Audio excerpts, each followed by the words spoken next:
Hello friends, Munna চ্যাপ্টারের পক্ষ থেকে সবাইকে স্বাগতম। আজ আমি আবারও একটি নতুন টিউটোরিয়াল নিয়ে আপনাদের সামনে হাজির হলাম। আজকে যে টিউটোরিয়ালটি রেডি করে দেখাবো বা যে ডিজাইনটি নিয়ে আজকে টিউটোরিয়াল, সেটা হচ্ছে অ্যাডোব ইলাস্ট্রেটরে। অ্যাডোব ইলাস্ট্রেটরে আজকে যে ডিজাইনটা করবো সেটা হচ্ছে একটা লোগো ডিজাইন। লোগো ডিজাইন তো আগেও দেখিয়েছি, কিন্তু আজকে একটা ডিফারেন্ট। আজকের লোগো ডিজাইনের টপিকস হলো গ্রিড লোগো ডিজাইন অথবা পলিগনা টুল দিয়ে যে ধরনের লোগো ডিজাইন করে থাকে ওই ধরনের ডিজাইন। তাহলে দেখেন, আমরা এখানে ইলাস্ট্রেটরে দেখতে পাচ্ছি আমি আগে থেকে এখানে একটা লোগো ডিজাইন করে রাখলাম। এই ধরনের ডিজাইন কিভাবে করে থাকে, এই ধরনের ডিজাইনকে গ্রিড টুল বলে। অর্থাৎ এই গ্রিড টুলটা কিভাবে রেডি করে তা নিয়ে আজকে টিউটোরিয়াল। চলুন বন্ধুরা, শুরু করা যাক।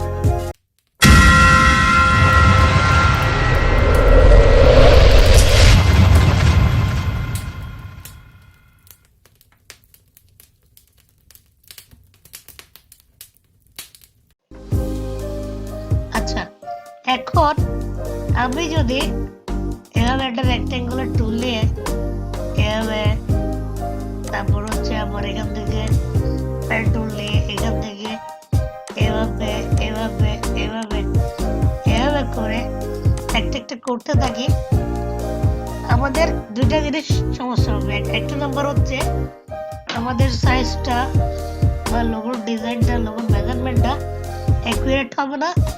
আর দুই নম্বর কথা হচ্ছে আমাদের অনেক সময় লাগবে। তো ওই জন্য আমরা খুব তাড়াতাড়ি কিভাবে এই ডিজাইনটা করবো তা আমরা আজকে শিখবো, ঠিক আছে? আচ্ছা, আমি এটা পাশে সরিয়ে রাখলাম। এখন আমরা একটা লাইন টুল নিব, শিফট চেপে ধরে একটা লাইন টুল নিলাম। এটা যেহেতু কোনো কালার দেয় না, একটা ব্ল্যাক কালার স্টোক কালার দিয়ে দিই।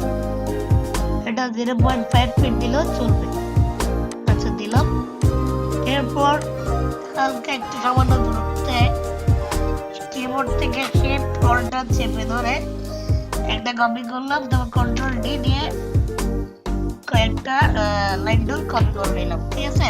আচ্ছা, এখন এগুলা সিলেক্ট করব, অল সিলেক্ট করব লাইন টুলগুলা। তারপর রাইট বাটন ক্লিক করে গ্রুপ করে ফেলবো, অথবা এখানে অবজেক্টে গিয়ে এখানে গ্রুপ আছে, আপনারা এখান থেকে গ্রুপ করতে পারবেন, অথবা কিবোর্ড থেকে কন্ট্রোল জি দিলে গ্রুপ হয়ে যাবে। আচ্ছা, এখন যেহেতু আমরা এটা এখানে লোগোটা দেখতে পাচ্ছি, এটা শেপ দেখে বোঝা যাচ্ছে এটা আমরা পলিগন টুল দিয়ে ক্রিয়েট করেছি। তাহলে আমরা একটা পলিগন টুল নিয়ে নিই।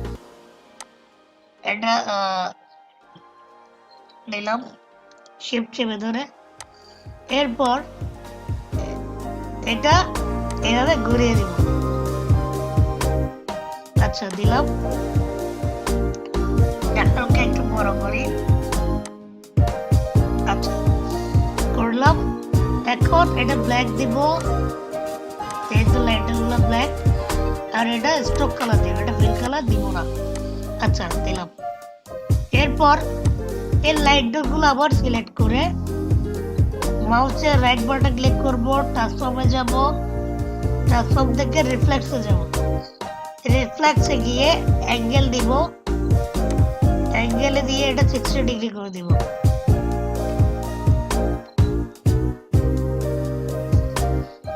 ডিগ্রি করলাম, দেখে আমরা প্রিভিউতে কেমন আসে। ওকে, এটা আমরা কপি করব।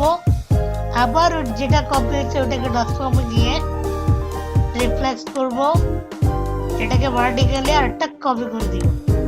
ওকে, ঠিক আছে। এখন আমরা শুধুমাত্র লাইন টুলগুলা বা যে লাইনগুলো আমরা ক্রিয়েট করছি, লাইনগুলো সিলেক্ট করে এখান থেকে শেপ বিল্ডার টুলে যাব। এটার শর্ট ফর্ম হচ্ছে শিফট প্লাস এম। শিফট চেপে ধরে এম দিলে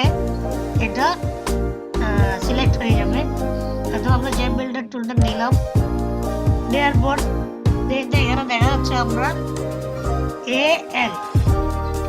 এলটা আমরা ক্রিয়েট করবো। ঠিক আছে, তাহলে আমরা দেখি কিভাবে করা যায়। এটা স্টক কালারটা পেল কালার করে দিব, তারপর এখান থেকে এভাবে ড্র করে দিব, এভাবে সোজা যাই, তারপর এভাবে যাই উপরের দিকে, তারপর নিচের দিকে চলে আসি। ওকে, একটু বেশি হয়ে গেল, আমি আন্ডু করি, এটা আবার এখানে চলে আসি। ঠিক আছে, এখন আমরা এভাবে ঠিক এভাবে এর মাঝখানের অংশটা ক্রিয়েট করে দেব বা ড্র করে দিব। আচ্ছা, এখন ঠিক আবার এগুলো সিলেক্ট করে আবার শেপ বিল্ডার টুলে যাব, ঠিক একইভাবে এলটা ক্রিয়েট করে দিব। গেলাম, তারপর এভাবে গেলাম, উপরে একটা ঘর দিয়ে দিলাম। ওকে, হয়ে গেল। এখন আমরা সিলেকশন টুলে যাব, সিলেকশন টুলে গিয়ে আমরা ডাবল ক্লিক এল এই দুটো সিলেক্ট করে বাইরে নিয়ে যাব, গিয়ে যেহেতু এটা গ্রুপ করা অবস্থায় ছিল, এটা আনগ্রুপ করতে হবে। আচ্ছা, আনগ্রুপ করলাম, করার পর এই দুটো সিলেক্ট করে বাইরে দিয়ে দিলাম, এরপর এগুলো ক্যান্সেল করে দেবো লাইনগুলো।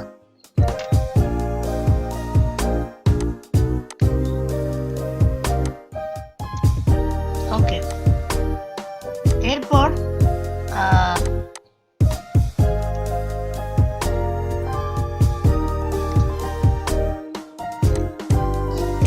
এলটা আলাদা করে হালকা একটু ডানে নিয়ে আসবো। এরপর এটা দুটা সিলেক্ট করে স্টক কালারটা অফ করে দিব। এরপর এল এর কালারটা চেঞ্জ করে দেব, হালকা একটু ছোট করা যায়। ওকে, তো এভাবে হয়ে গেল আমাদের গ্রেড টুল ডিজাইন। এটাই দেখানো ছিল।